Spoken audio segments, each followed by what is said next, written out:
down below.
Hello there, I'm Joe. I'm playing the villain. Welcome to episode number 1 of the Poker Club. Down in Orange City, where I usually play cash games, I'm usually called Batman, typically because of the hat and the hoodie. In the game of poker, I prefer to play the villain. The goal of playing the villain is to improve my game, to be the villain the other players are talking about, to be the villain that the other players are trying to figure out, to be the villain that causes other players to lose their mind. The plans for the poker vlog are to focus on low-stakes cash games and tournaments in and around the Central Florida area. This is going to include places like Orange City, Daytona, Jacksonville, the Hard Rock in Tampa, as well as some home games and possibly Oxford Downs. So why a vlog? I've been playing poker for nearly 10 years. I've had some great runs and some massive downswings. I've bluffed off stacks. I've made terrible river calls. I've also made some pretty impressive hero calls. I've been the fish. And the shark. Sometimes in the same game. I've had my brain drop in the blender more times than I can count. And I've made my opponents lose their minds with thoughtful exploitative lines. More importantly, I'm creating this vlog because I want my daughter Jennifer to see that pursuing what makes you happy in life is what is really important. Outside of studying poker and interacting with other players and experts on Fresh Life Poker, I don't really have a proper outlet to talk about the complexity of the situations that I find myself in at the poker tables. This vlog is an avenue for me to share my experiences, to talk through the situations I encounter, as well as to grow and evolve my game. To help with this, I've surrounded myself with geniuses and nerds in a new work environment. Shout out to the Horizon team. Thank you for taking me in and mentoring me. You guys are absolutely amazing. I'm also back in the gym. I'm eating better. I've also put myself on a steady schedule where I can focus on evolving my poker game and growing as a player, as well as building a family. That's important. As far as my background, playing games of skill and strategy has been an important part of my life since the beginning.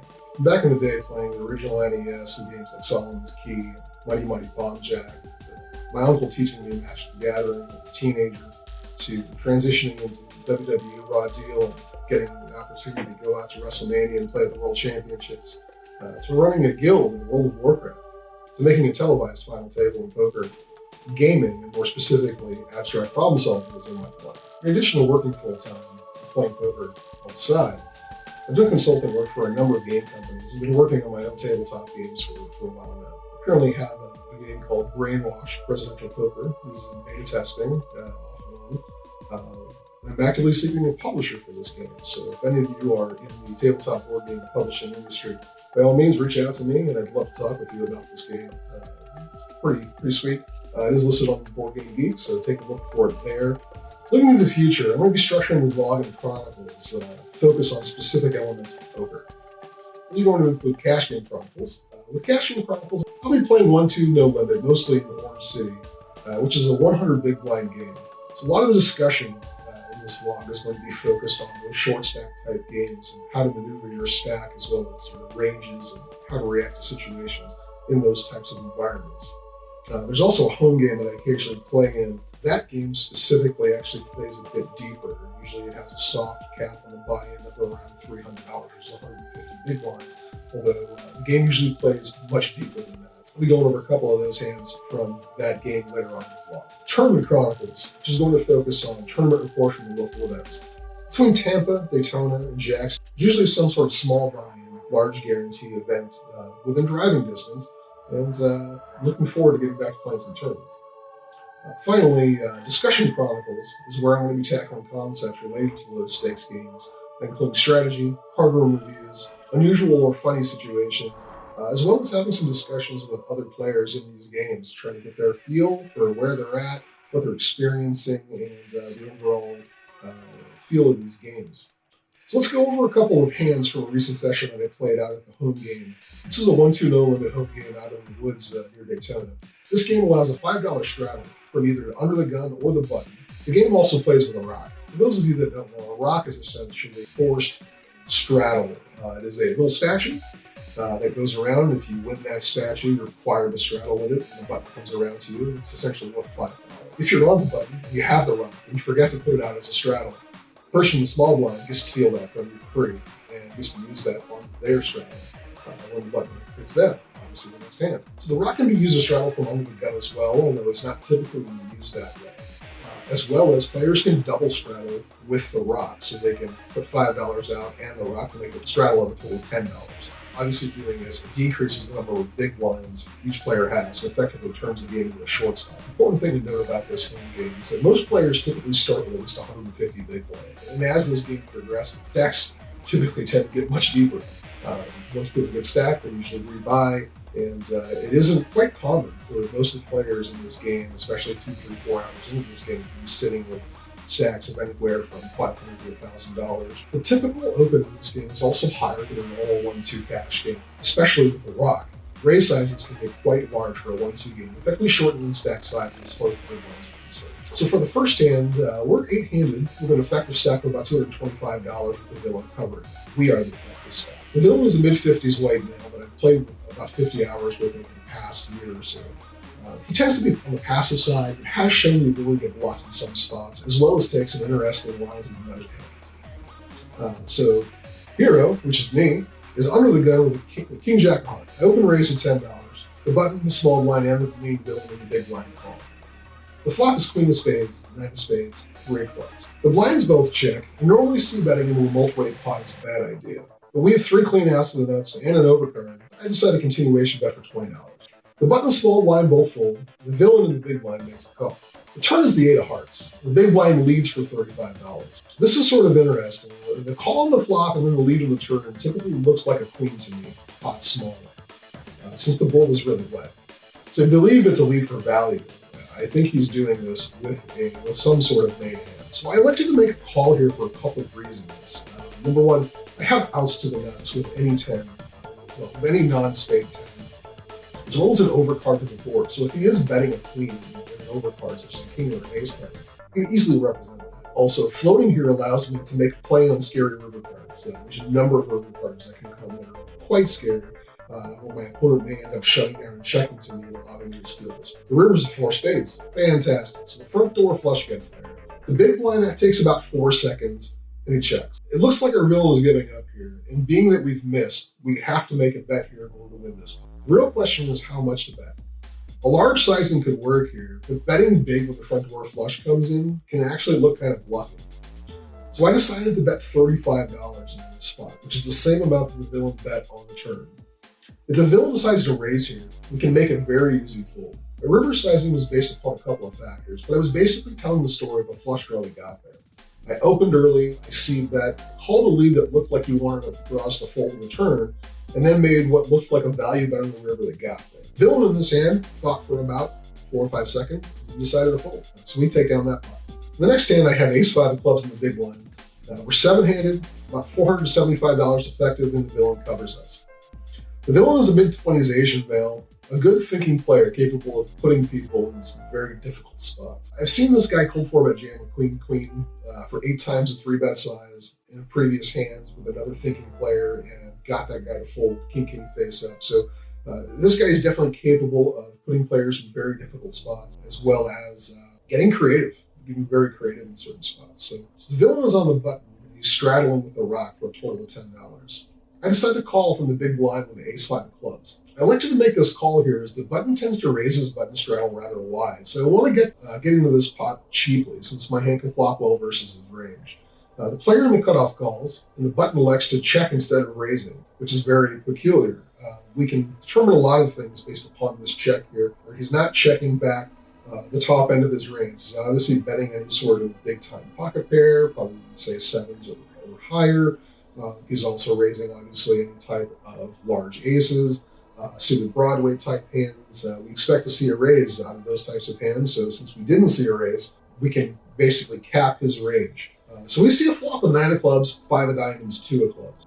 This is a great flop for our hand, obviously. Pair and flush draws. So I'm looking to build a pot since there are 14 cards that can come to improve our hand, including 9 cards that give us the nut flush. I decide to leave for $15, and the cutoff folds, and the villain on the button makes the call. The turn is an 8 of hearts.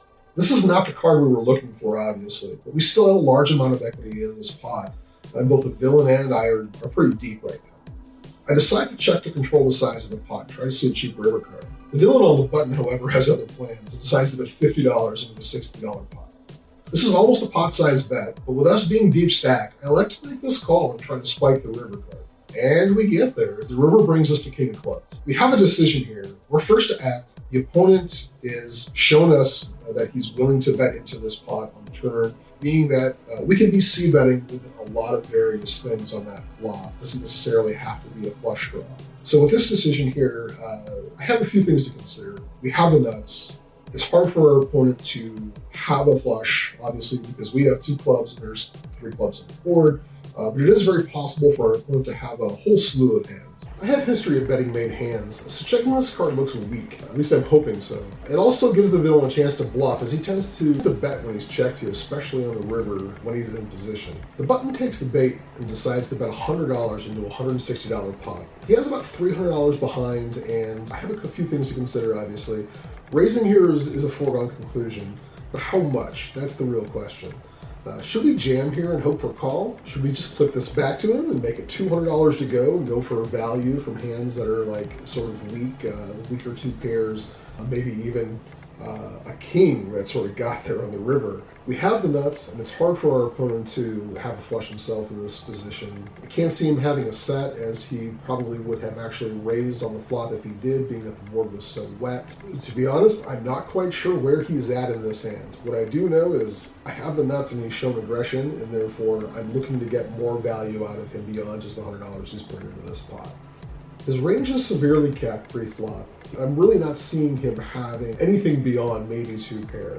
I decide to tank jam in this spot. For those of you who study poker, you'll recognize a very common concept, which is a river raise is typically very strong. A river check raise is typically nutted. However, I have history with this player, and it looks very bluffy. And so that's what I'm sort of hoping for here. This hand actually gets kind of interesting here on the river after I jam, because the villain verbalized something that sounded like he was calling. I went to go flip over my hand, and I actually verbalized nuts, saying, I have the nuts. I went to flip over my hands, and then I'm watching him as I do this, and he actually takes his headphones off, and he asks for a count. And so I stop what I'm doing. Obviously don't turn over my hand so that he can see it. He was sitting over in the 3 seat. I was in 7 seats, so he wasn't able to see my hands. And so he actually tanked for a little while, and he thought about it, and he ended up calling. So I'm glad that he didn't hear me. I'm glad that he kept his headphones on. During the hand, he wasn't able to hear me say the nuts, or else I would have lost, obviously, another $280 worth of value in this hand. So this actually goes back to a very important concept in poker, which is not about protecting your own hand and understanding what's going on, because that's also very important. But this actually gets down to the concept that when you're in a hand, or actually when there is a hand going on at the table and you are not involved in it, you have a responsibility to not speak up and say anything when something like the situation happens. Everyone else at the table heard me verbalize nuts. However, they didn't say anything when the player asked for a count, which was actually, that's the proper thing to do, is to not say anything, to allow that player to utilize the information that they have at their disposal to make a decision.